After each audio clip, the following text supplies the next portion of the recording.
What's up, tankers? Welcome back. It's Mad Friday here, back with another quick tank review. Today we're going to be looking at the Tier 9 French heavy tank, the AMX 5120. This follows on from the AMX 5100 at Tier 8, and to be honest I think it's quite a good progression from the 5100, although this is one of those tanks that when it's not fully upgraded it can be a proper horrible tank to play. And this gun, you really need the 120mm gun, but we'll talk through all of it and then you'll see what I mean. Right, first thing we'll look at, the armour. Well, this is called a heavy tank, but again it's just like a French, well it is a French tank, you know what I mean.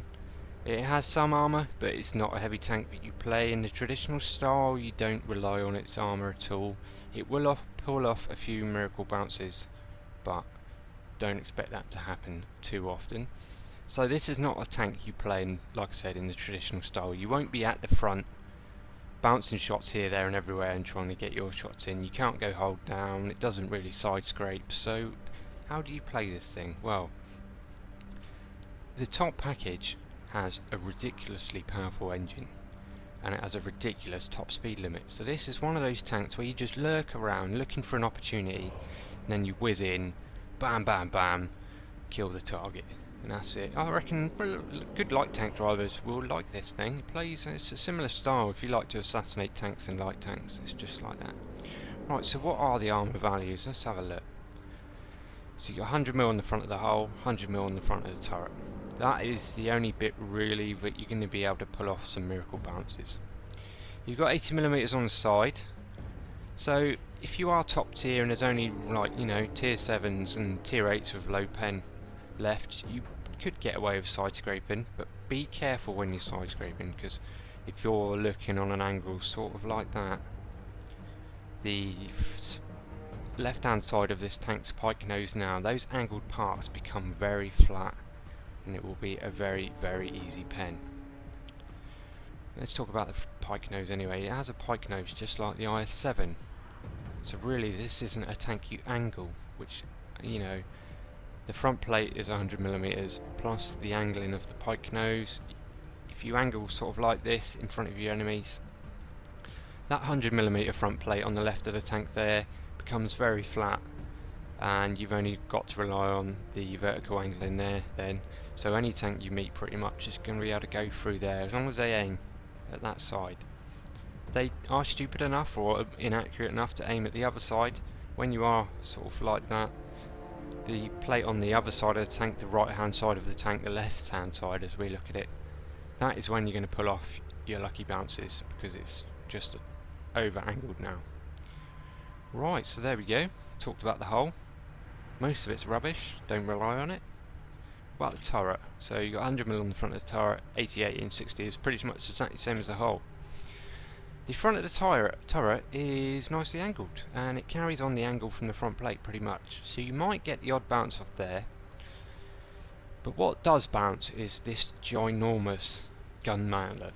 It's pretty damn thick and if enemies hit that, it will stop you getting your gun damaged, and also it's going to stop you taking any damage in the first place. So that is one plus point. But this is very big tank and it is a very large target. It doesn't even fit in that screen. There we go. It is huge and it is a massive profile for enemy tanks to just shoot anywhere basically, and they probably guarantee a pen. Right, so we've seen the armour, we've seen it's not very good, so why in my opinion do I like this tank? Well, what makes this tank is the top gun and the top engine package. So if we have a look at the packages now, so we get here from the AMX 5100, the stock tank is pretty poor. It uses the same turret all the way through, so you have that nice 390m view range from the start. The stock tank is really bad, you only get the 90mm autoloader. The engine doesn't really have enough power at this stage, and it does drive like a proper heavy tank with this engine. You'll probably be able to go straight to the first package, pretty much, because you should have unlocked the 100mm cannon on the AMX 5100. So at this point you do at least get a gun with some decent pen and some decent alpha damage. But because it's a 6-shot autoloader and not the 4 like the 120, if you do sort of outmaneuver an enemy, outflank an enemy, you then have to fire. Well, I say he's on full health. If you want to unload your 6 shots, you've got to fire 6 shots. That's her first shot and 5 reloads. So by the time you've emptied your clip into an enemy, they've probably turned round and probably got 1, 2, maybe even 3 shots into you at that point. And also the aim time, 3 seconds. Again, if you get behind an enemy and you want to be sure of hitting the right point on the enemy's tank, you've got to wait 3 seconds for that aiming circle to come down to anything near decent. So at this point the tank's okay, but it's still probably, I would rather drive the AMX 5100 at this point, even though this has a slightly faster reload. Right, so on to what makes this tank really good. So at this point you get the big gun, you get the big engine, and you get better tracks.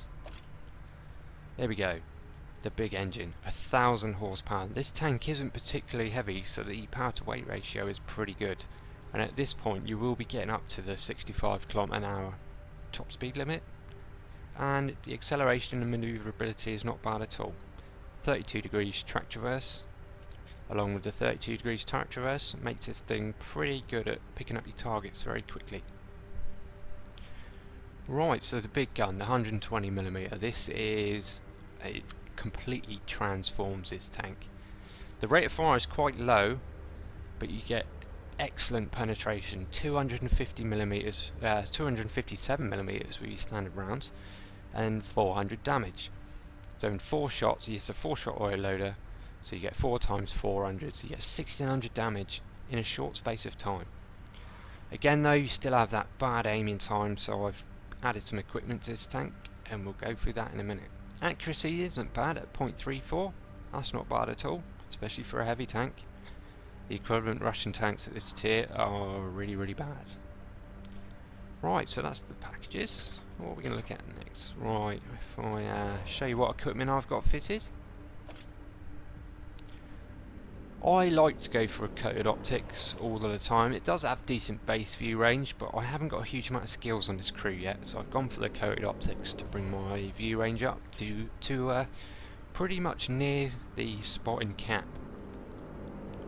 Next piece of equipment, I've gone for improved ventilation, just to help that reload time, pretty much.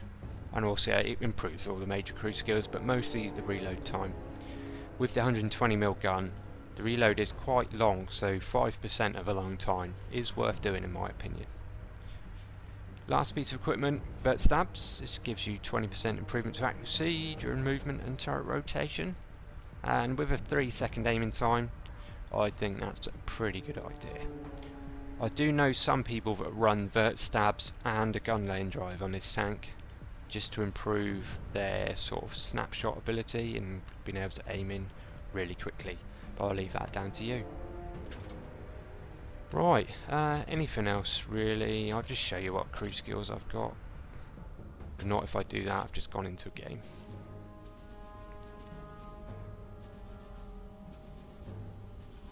What a donkey. Anyway, here we go, right, crew skills. I don't have many on this tank yet, but I've gone for Brothers in Arms. It's always nice to have that extra few percent on all of your major crew skills. Sixth Sense is pretty much a must on this thing. Because you don't really have the ability to bounce much at all, it's always nice to know when you're visible to the enemy, so you can do something about it and get into some cover. Situational awareness, just to bring up my view range a bit more, and repairs. Always heavy tank repairs is always a good idea. And for my 5th skill, you can see I'm training snapshot just to improve that accuracy again and bring down that aim time. Right, so just a quick look at my supplies. Consumables, I'm just running what I do standard. I don't run any premium consumables just for playing in public lobbies, but it's just the bog standard layout there. Ammunition, I don't carry many premium shots because the 120mm gun is pretty reliable, and you may have to load this if you want to go through the front of a mouse on the front of the turret, something like that. I've just got a few just in reserve, just in case. And I do carry one HE clip, just for the odd occasion where you may be left last in the game alive versus something like a Waffenträger. See the damage output goes up, so 4 shots with HE you may be able to take down a Waffenträger if he's on quite a lot of health, and that's the only reason I carry one clip of HE. Right, there we go guys, we've run through the tank and it's now time to show you just a little bit of gameplay.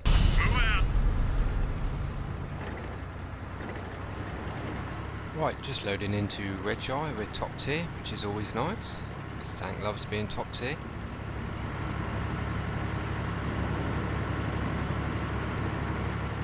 Just as we're starting the match, if you just watched how long the reload takes, it's quite a long time. You have to kind of make sure your shots do damage, otherwise you're going to spend most of the match reloading and get no damage done. So yeah, make the most of your opportunities in this tank. We're going to see the engine power and the manoeuvrability is allowing us to get where I want to be pretty much straight away. Right, watch this shot. AMX 12T bounce. 257mm of penetration. Makes no difference if you hit an auto bounce zone. That is so frustrating. I think I just sat there for a while thinking, what the hell happened there? I feel robbed. RNGesus.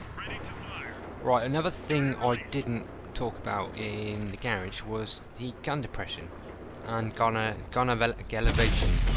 More importantly, I can't say that word. Right, so I get my own back there. Yeah, you have 6 degrees of depression, which is not bad, but what is bad is you only have 6 degrees of elevation, and that can really catch you out. Sometimes if you're on the back end of a slope and you're trying to aim up or something like that, you just can't lift your gun high enough and you have to relocate, which sometimes leads to you then getting spotted and then you're having to leave that position anyway, so sometimes it really doesn't work. Right, so just finishing the reload, managed to pen 2 out of 4 with the last clip. Well, 2 out of 3, I reloaded the last one and picked up a good kill at start. So our guys are being quite aggressive. I've got Conspiracy with me. We're just going to make use of our momentum here. There we go, picked up another kill. This gun is so reliable. I do auto-aim quite a bit with it. So there we go, I'm out of rounds now, so he's going to have to deal with that on his own. Here we go, there's that gun mounter there. We bounced a few shots straight off the gun mounter. Pretty much anywhere else those shots would have gone in. Target acquired. Let's find another target. This is the trouble with autoloaders. Sometimes you just sat there. Yeah, you've got damage in front of you waiting to be done. You just can't do it.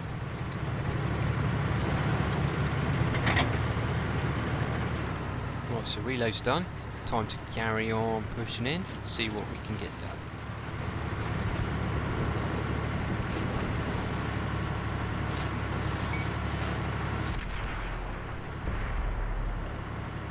Right, so there's some targets up. Spot an IS-3. Don't quite have the gun depression to hit him from there, so I move. And he snapshots on the move and hits me. That is, I've noticed so much of that going on since the World of Tanks come out on Xbox One. I'm just getting snapshotted by everyone and it goes straight in, no matter what tank I'm in. If I try and snapshot somebody else, it doesn't work. Right, you might have seen there, I lost most of my health. It was obviously an autoloader by how fast the rounds were coming in, but I've managed to get into cover and get my reload done, and we're already up to 4 kills, which is nice.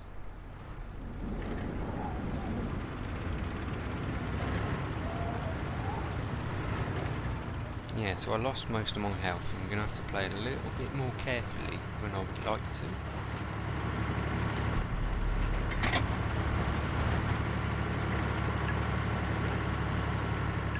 We seem to have secured the right hand flank really easily, and it seems like the enemy's team is still quite strong on the other flank, so... Ready to fire on target. Let's find another target. Right, so I pulled back looking for a shot there. I think that was probably a mistake. Bit of time wasted.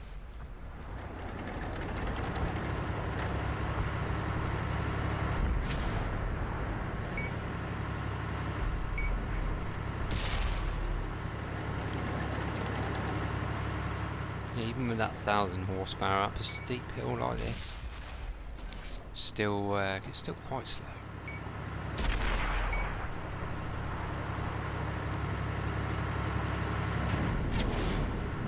Right, so we've got some targets. There's a T-95. Target release. That's gotta hurt. We're able to get two into the T-95 there and secure the kill. On target. I spot the artillery, so I'm aiming in, and my platoon mate steals my top gun. I was a little bit unimpressed. Target acquired. Target released.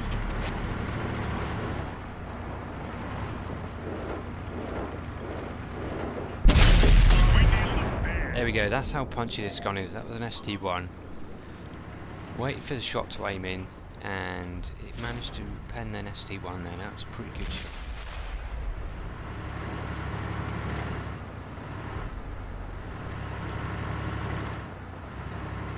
Onto the reload again. There's two enemy tanks left. I could really do with my top gun here. That would be nice.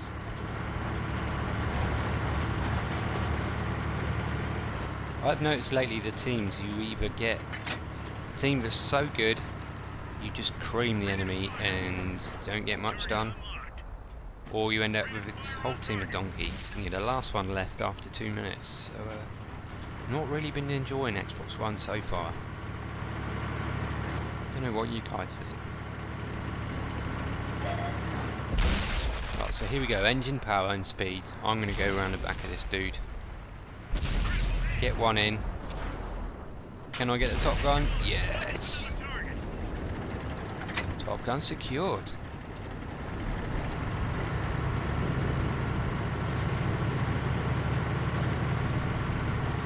There we go, last enemy goes down. Have a quick look at the results. Victory is ours. Right, so a decent double during the day. It was during an event for the beta test 2 times thingy. Picked up a high caliber, only class 2 mastery and a top gun, sniper, not bad at all. Over 4,000 damage, 6 kills. Not a bad game. And that is the 120mm gun down to a T for you there, guys. It's just epic. Right, there we go, guys. Hope you enjoyed this quick review. Please like it if you did, and please sub if you're not. Cheers, guys. See you later.